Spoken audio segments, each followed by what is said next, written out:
The morning light had barely touched the stone walls when I first noticed how the day refused to wait. I rose not because I felt ready, but because the body must answer to something greater than comfort. That quiet act, leaving the warmth of the bed before the mind could argue, became the first thread in a pattern I had not yet understood.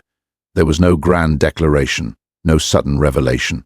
Only the small, repeated decision to meet the dawn on its terms rather than mine.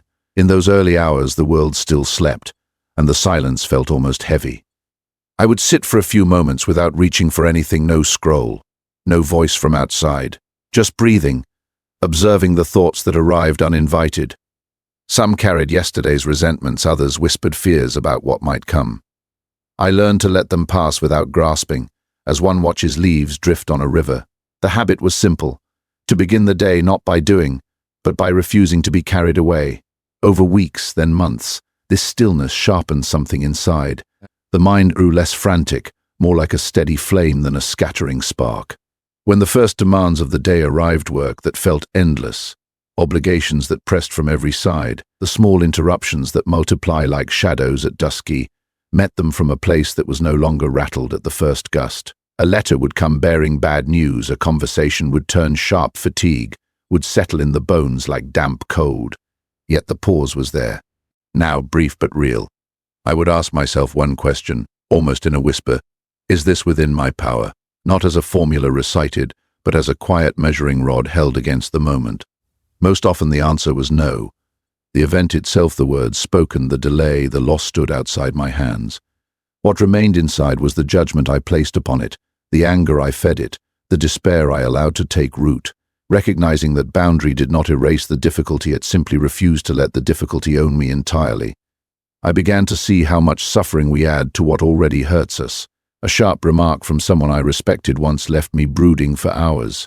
Later, in the stillness of another morning, I saw it clearly. The remark was his to make, the brooding was mine to stop. I stopped, not by force of will alone, but by the habit of returning to that first silence each day. It acted like a reset, a gentle return to center. This practice alone began to change how I carried myself through the hours. I no longer hurried into arguments to prove I was right. I no longer chased approval with every gesture or word. Approval, I came to understand, is a shadow that shifts with the light, pleasant when it falls on you, empty when it moves away. Better to stand in one's own light, however dim it sometimes appears. The second habit grew naturally from this one: to speak less, and only what was necessary. Words once spilled freely now waited. I observed how silence preserved dignity where argument eroded it. A single measured sentence could carry more weight than a torrent of justification. In conversations I began to listen, not to prepare my reply, but to understand what was actually being said. The space between impulse and speech became a small fortress. When anger rose, I let it rise without giving it voice until it had cooled enough to be examined. Often it dissolved in the waiting. When kindness was called for, the words came clearer because they had not been rushed. There were days when this felt impossible. A grievance would burn hot, and injustice would demand immediate answer. In those moments I would remember the river again, how it does not argue with the stones in its path, but flows around them or wears them down over time. I chose the longer path, not out of weakness, but because I had begun to value inner peace more than momentary victory. Each time I held my tongue when every instinct urged me to speak, the habit deepened. The tongue, like any unruly servant, learns obedience through consistent restraint. As these two habits, rising to meet the day in stillness and guarding speech with care, settled into place, I noticed something else beginning to stir. The mind, once scattered across 100 small battles, started to gather itself. Focus became less an effort and more a natural state. Tasks that once felt heavy now moved with a steadier rhythm, not because the work grew easier, but because I no longer fought myself while doing it. The quiet morning and the measured word had taught me that the greatest opponent is rarely outside, it waits within, dressed in distraction, resentment, and haste. I carried on this way for many months, never announcing my changes to anyone, never seeking praise for them. They were private agreements between myself and the day. Yet people began to notice a difference, not in what I said, but in how I was present. A friend once remarked that I seemed less hurried, less pulled by every current. I did not explain. There was no need. The habits were doing their work quietly, as good habits always do. This was only the beginning. The foundation had been laid, but the structure was still rising. The two habits had taken root quietly, like trees planted in poor soil that somehow find water beneath the surface. Rising early to meet the day in stillness, and speaking only what was measured and necessary, these were no longer efforts I had to remember. They had become the ground I walked on. Yet the mind, even steadied, remains restless by nature. It seeks novelty, comfort, distraction. Left unchecked, it will turn even the clearest morning into a battlefield of small cravings and forgotten purposes. So the third habit arrived, not as a choice I made in a single moment, but as a recognition that had been waiting for me to see it.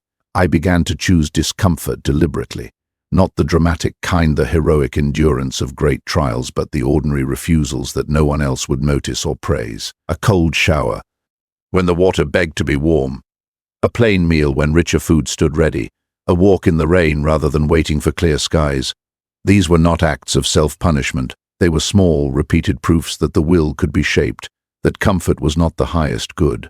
I remember one particular autumn when the mornings grew sharp. The air bit at the skin, and the bed held its warmth like a promise. Each day the temptation returned. Stay longer, delay the beginning. Each day I rose anyway, not because I felt strong, but because I had begun to understand that strength is built in exactly these moments when no one is watching, and nothing is at stake. The body protested, at first shivering, tightening, complaining, but over weeks it adapted. More importantly, the mind adapted. What once felt like deprivation began to feel like freedom. I was no longer at the mercy of temperature or appetite.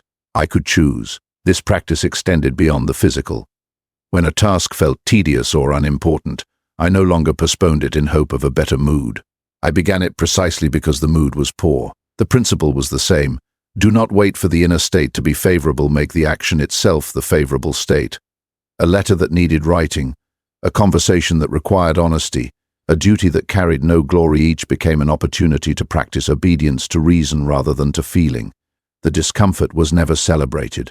It was simply accepted as the price of a life directed you from within rather than from without.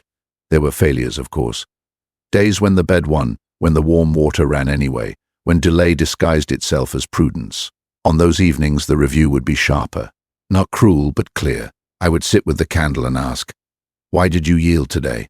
What fear or laziness dressed itself as reason? The answers were rarely flattering, but they were honest. And honesty, repeated, becomes its own discipline. The failures did not discourage me as much as they once had. They became data, quiet lessons in where the will still needed work. As this third habit deepened, it began to color everything else. The morning stillness felt more solid because it had been chosen against resistance. The measured speech carried more authority because it had been practiced in moments when anger or vanity urged otherwise. I noticed how the body, once indulged without question, now served the mind more willingly. Fatigue still came, pain still arrived, but they no longer arrived as tyrants. They were visitors, unwelcome perhaps, but not sovereign. One winter afternoon stands out in memory. A long day of obligations had ended later than expected. The sky was already dark, the wind cold enough to cut through wool. My legs ached, the mind felt heavy with the weight of small frustrations accumulated over hours. Every instinct pointed toward rest, toward food, toward the easiest path home. Instead, I turned toward the longer route, the one that climbed a low hill and exposed me fully to the weather. The wind stung the face, the cold sank into the bones.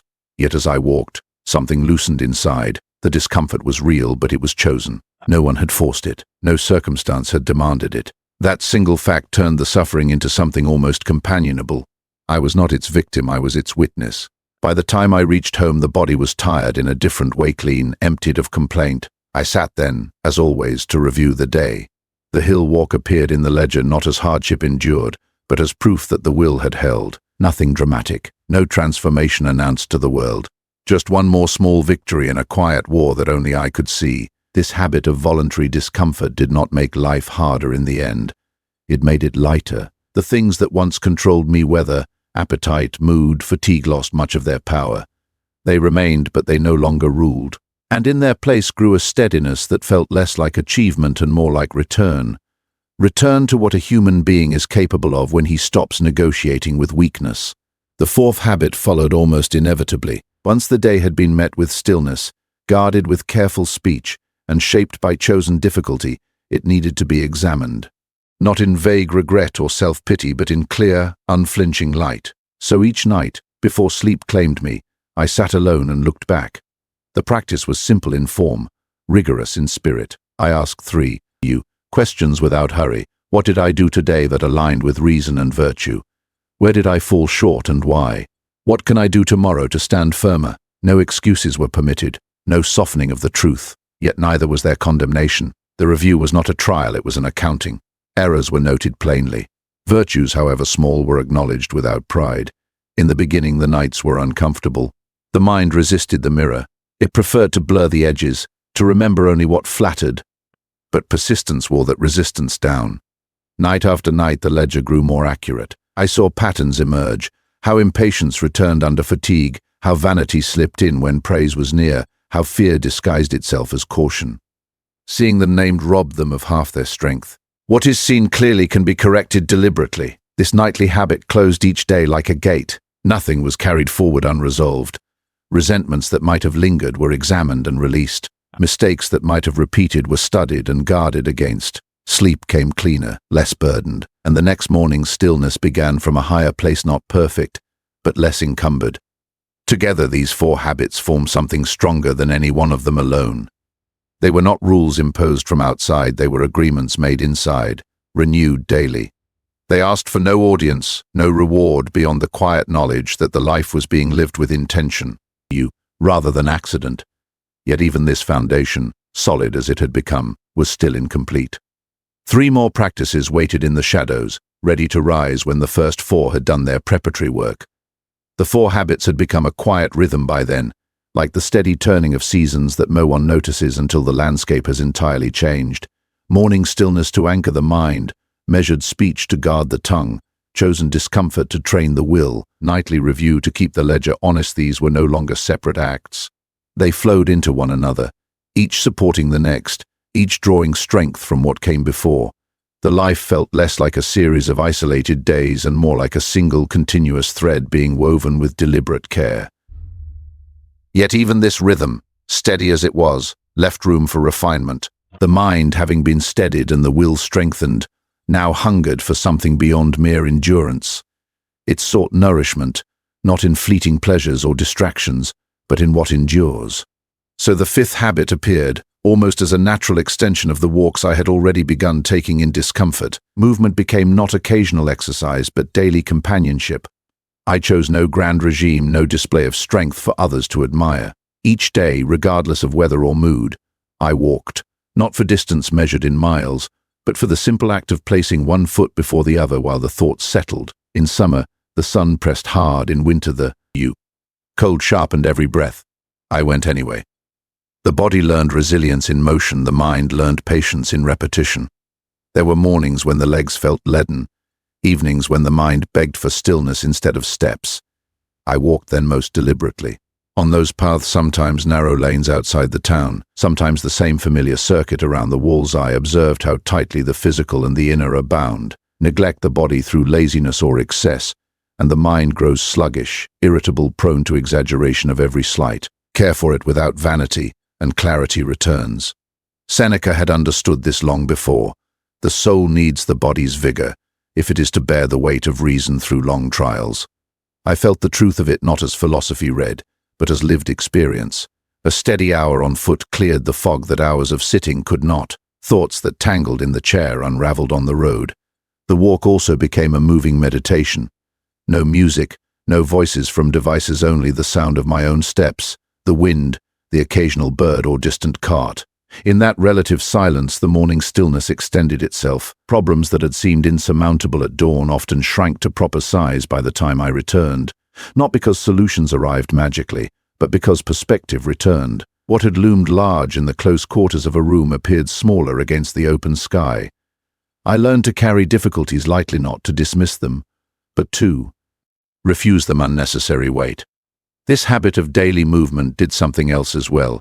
It taught gratitude for what is given rather than resentment for what is lacking. A leg that carries without complaint, lungs that fill without strain, joints that bend without protest. These are not rights, they are temporary loans. On days when pain arrived, as it sometimes did, the walk continued at a slower pace. But it continued. The discomfort became another teacher, reminding me that the body is not an enemy to be conquered but a servant to be respected. Through it all, the will grew quieter, more assured. It no longer needed to shout its commands, a gentle insistence sufficed. As the months passed, this fifth practice opened the door to the sixth, the deliberate return to worthy companions through reading, not the hurried consumption of new books for novelty's sake, but the slow, repeated visiting of a few voices steadier than my own. I kept no vast library, only a handful of volumes that had proven themselves over time. Passages once skimmed now received full attention. A sentence that had seemed merely elegant years before now struck with the force of direct address. I read in the same way I walked, without hurry, without distraction. A single page, marked and reconsidered, often yielded more than a dozen rushed chapters. The words were not ornaments, they were tools held ready for the day's battles. When impatience rose during a tedious obligation, a remembered line about bearing. What must be borne returned like a steady hand on the shoulder. When vanity crept in after some small success, another passage about the emptiness of external praise cut through the illusion cleanly. The reading was never passive. It was conversation continued across centuries, the author speaking, me listening, then responding in the quiet of my own actions. This habit trained attention in an age that fragments it at every turn. The mind, once darting from thought to thought like a startled bird, learned to rest on one thing at a time. A paragraph held, considered, absorbed the practice itself, became a form of discipline. And because the texts I returned to were concerned not with fleeting fashions, but with what is permanent in human nature, they remained relevant no matter how the outer world shifted. Grief, anger, fear, duty, these do not change their shape across generations. The wisdom that meets them remains useful. In the evenings after the review, I often sat with one of these books for a short while, not to escape the day, but to complete it. The words acted as a final measure. Had I lived in accordance with what I already knew to be true? Sometimes the answer shamed me gently, sometimes it steadied me. Either way, the reading closed the circle of the day. What had begun in morning silence ended in evening reflection, bridged by motion and thought. These 6 habits now stood together like pillars supporting a roof. The structure felt solid, yet something still. You waited, something small, almost overlooked, that would bind them all and give them deeper purpose. The 7th habit came last, quietly as the others had come, the practice of voluntary gratitude. It was not the loud thanksgiving of forced optimism, nor the shallow listing of possessions. It was the calm acknowledgement, in moments of difficulty as much as in ease, of what remains when fortune withdraws her hand. Health to rise and walk, breath to continue, reason to distinguish what is mine from what is not. These were not earned entitlements, but gifts loaned for a time. In hardship I paused to name them, not to banish pain, but to stand beside it without being wholly consumed. A day of loss could still contain the fact of consciousness, the capacity to choose response, the presence of one small act of virtue. This habit did not arrive all at once. It grew from the others, from stillness that allowed me to see clearly, from discomfort that taught appreciation for what is spared, from review that revealed how much had been given even on hard days. Over time it became reflexive. A sharp pain in the chest during a walk reminded me of hearts that beat without faltering. A moment of loneliness recalled friends who had once stood near. Even in frustration, the ability to recognize frustration itself proved the mind's enduring light. Gratitude, practiced this way, closed no doors to difficulty. It simply refused to let difficulty have the final word. The storms still came, the losses, you still cut. But beneath them ran a quiet current of sufficiency. The day, whatever its trials, had been enough, not perfect, not painless, but enough. With this 7th habit, the circle was complete. 7 small practices, none dramatic, none performed for spectacle, had remade the inner landscape more thoroughly than any grand plan could have done. The transformation was never announced. It was lived, and in the living it proved itself true. The 7 habits had now become inseparable from the rhythm of living itself. They were no longer things I did. They were the way the day unfolded when left to reason rather than whim. Morning stillness opened the hours like a clear field. Measured speech kept the path narrow and true. Chosen discomfort proved the ground could be walked even when it cut the feet. Nightly review swept away what did not belong. Daily movement carried the body forward so the mind could follow without stumbling. Deliberate reading brought voices of clarity into the silence.